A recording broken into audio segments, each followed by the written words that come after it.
Daniel Obono, vous ne voulez pas gouverner?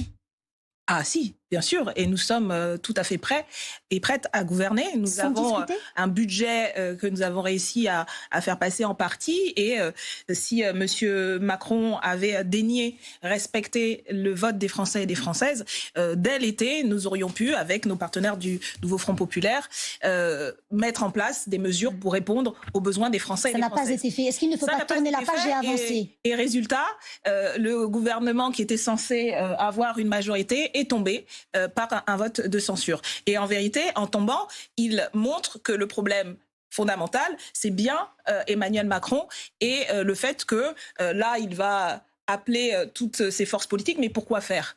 Pour essayer de monter de toutes pièces une pseudo-majorité qui... Vous voulez dire quoi? On prend les mêmes et on recommence comme en juin dernier? De toute évidence, c'est bien ce qu'il s'agit, et vous l'avez suffisamment commenté, ainsi que vos confrères et consorts sur d'autres médias. Mais vous auriez pu peut-être faire bouger les choses en allant discuter. Là, votre voix, elle n'est pas audible.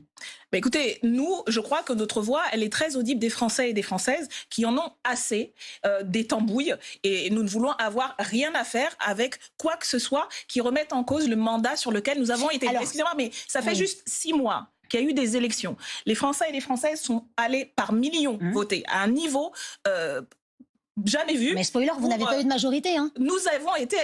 Non, il y a eu 3 blocs. Il y a eu 3 blocs. Il n'y a pas de majorité. C'est pour ça qu'on en est là aujourd'hui. Donc je vous répète ma question. Pourquoi ne pas aller discuter pour représenter les Français qui ont voté pour vous? Nous représentons les Français en disant que nous avons été élus sur un programme. Je sais que ça a l'air trivial comme ça pour beaucoup de gens, parce que... On ne peut pas vous reprocher de faire de la politique. Croire à son programme et vouloir qu'il soit appliqué semble quelque chose d'assez lunaire. Donc nous représentons les Français et les Françaises qui ont mis en tête un programme de rupture, parmi lesquels, par exemple, l'abrogation de la réforme des retraites, que nous avons permis de faire discuter au moins en commission à l'Assemblée nationale, et qui a trouvé une majorité pour être abrogée.